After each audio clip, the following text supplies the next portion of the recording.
আমি পত্রপত্রিকা দেখেছি, টিভিতেও দেখেছি যে এই 31 ডিসেম্বরের মধ্যে জুলাই প্রক্লেমেশন দাবি করা হচ্ছে বা ঘোষণা করা হবে। আসলে আমার কাছে উদ্দেশ্যটা স্পষ্ট নয়, দেশবাসীর কাছে স্পষ্ট কিনা আমি জানি না। তবে সংবিধানকে ভারতীয় সংবিধান কবর দেওয়া হবে, মুজিববাদী সংগঠন, এটা আমি মনে বলা ঠিক হবে না। সংবিধান মুজিববাদী সংগঠন হয়েছিল আওয়ামী লীগের ক্ষমতার সময়, গত আওয়ামী লীগ ক্ষমতার সময় তারা সংবিধান সংশোধন করে আবার এবং এরকমভাবে করেছে অনেকটা আওয়ামী লীগ সংশোধন হয়ে গেছে, সংবিধান হয়ে গেছিলো। তারপর আবার এই সংশোধন করা যাবে, সাথে রেতে আবার ঢুকেছে, সংশোধন করা যাবে না, সেটা আবার অপরাধ হবে।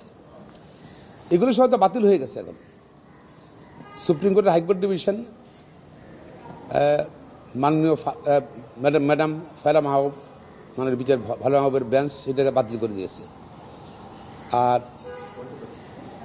তাহলে তো সেই যেই বক্তব্য রাখা হচ্ছে মুজিববাদী সংগঠন, সেটা ধরল না। আর 72 সংবিধান, এটা ধরেন বাংলাদেশের প্রথম সংবিধান। একটা দেশের সংবিধান যে সময় করা হয়, তৈরি করা হয়, তখন কিন্তু এটা অনেক ইতিহাস আছে এর মধ্যে। 72 সংবিধানের মধ্যে 52 ভাষা আন্দোলন, 69 গণ অভ্যুত্থান, 71 স্বাধীনতা যুদ্ধ, সবারই প্রতিফলন ঘটেছে, সব কিছুর প্রতিফলন ঘটেছিল 72 সংবিধান। এখন সংবিধান কবর দেওয়া হবে, কথাটা খুব খারাপ শোনা দেয়। এইভাবে তো কোনো পৃথিবীর কোথাও কিন্তু সংবিধান কবর দেওয়ার শব্দটা ব্যবহার করতে কখনো শুনিনি। তো হঠাৎ করে এই বক্তব্যটা আসছে কেন গত 3-4 দিন থেকে, তো আমার জানা নেই। আমেরিকান সংবিধান তো অনেক আগে, কয়েকশো বছর আগে হয়েছে, সেটা অ্যামেন্ডমেন্ট হচ্ছে। সংবিধান সবসময় বড় পরিবর্তনশীল, সময়ের সাথে, যুগের সাথে এবং জাতীয় প্রয়োজনে সংবিধান সংশোধন হবে। তবে সে যদি কোনো কিছু যদি মনে করে জাতীয় প্রয়োজন আছে, সেখানে সংবিধান সংশোধন করতে পারে। আমার মনে হয় এভাবে চিন্তা করা বোধহয় এখনো সময় আসেনি। আর যদি এটা প্র্যাকটিস হয়ে যায়, তাহলে যে সময় সরকার, যে কোনো সরকার আসার পরেই তো একটা থাকে, জোয়ার থাকে, তো সবাই তো এরকম সংবিধান সংশোধন করবে।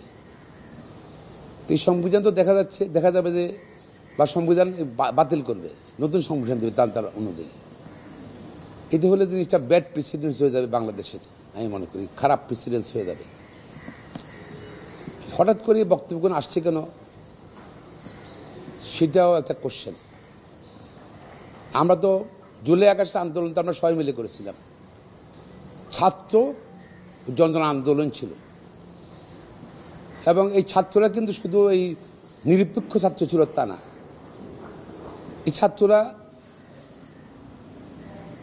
সমাজের সকল স্তরের, সকল রাজনৈতিক মতাদর্শের লোক, ছাত্ররা ছিল এখানে।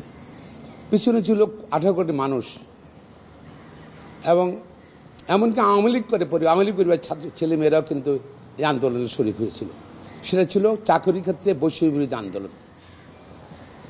আসলে সামনে টাইটেল ছিল চাকরির ক্ষেত্রে বৈষম্য আন্দোলন। হলো গত 15-16 বছর ক্ষোভ, বঞ্চনা, নির্যাতন, অত্যাচার, হত্যা, গুম, অসাংবিধানিক কার্যক্রম, লুটতরাজ, ব্যাংকগুলো ফোকরা করে দেওয়া, বাংলা ব্যাংকের টাকা চুরি, তারপর সরকারের সকল পর্যায়ে দুর্নীতি এবং বিনা ভোট ছাড়া সরকার পবিত্র সংসদে বসা, সরকার পরিচালনা এবং লুটপাট, পাচার, সব কিছুর সম্মিশ্রণ ছিল। এবং এই আন্দোলনের কিন্তু প্রতিফলন ঘটছে। এখন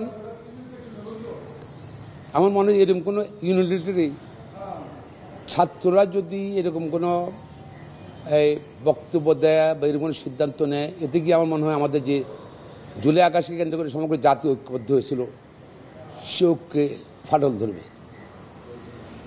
এবং ফাটল ধরলে যারা চায় সরকারের ভিতর বা অন্যান্য বাহিনীর ভিতরে গাপটি মারা গত সরকারের লোকজন রয়ে গেছে বহলতবিয়তে, তারা সুযোগ নিতে পারে, নিয়ে কিন্তু অসাংবিধানিক সরকার চলে আসতে পারে।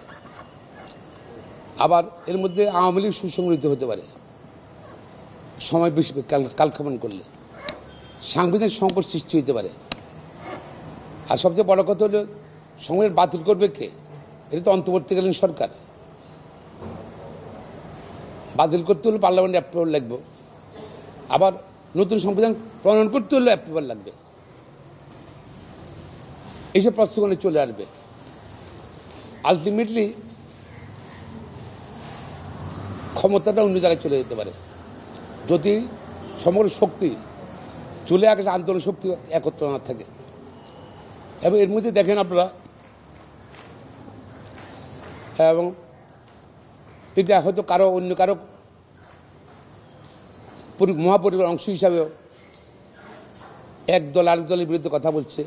আন্দোলনের শক্তি ছাত্রের সঙ্গে আবার মাঠের রাজনৈতিক দলের সঙ্গে কিছুটা পার্থক্য চলে আসছে।